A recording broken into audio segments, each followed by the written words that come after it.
ಸೀರೆ ಬಿಚ್ಚಿದ್ದು ನನಗಾಗಿ ಅಲ್ಲ. ಸೀರೆ ಬಿಚ್ಚಿದ್ದು ನನಗಾಗಿ ಅಲ್ಲ, ತೀಟೆಗಾಗಿಯೂ ಅಲ್ಲ, ಕಾಮದಾಹಕ್ಕೂ ಅಲ್ಲ.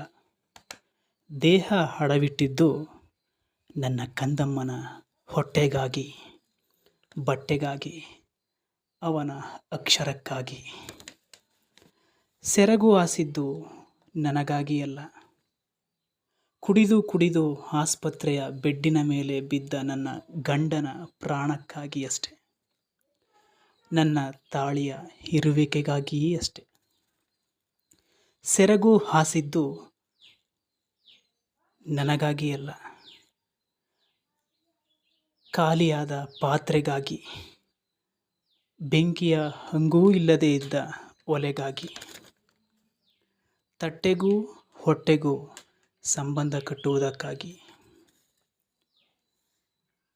ಬಂದ ಕಾಮರಾಯರಿಗೆ ನನ್ನ ಉಬ್ಬಿದ ಮೊಲೆ ಮೈ ಸೊಂಟದ ಮೇಲಿನ ಏಕಾಗ್ರತೆಯಷ್ಟೆ. ನನ್ನ ಕಷ್ಟ ಕಾರ್ಪಣ್ಯಗಳ ಅರಿವೂ ಅವರಿಗಿರಲಿಲ್ಲ. ಸುತ್ತ ಕತ್ತಲೆಯಲ್ಲವೇ?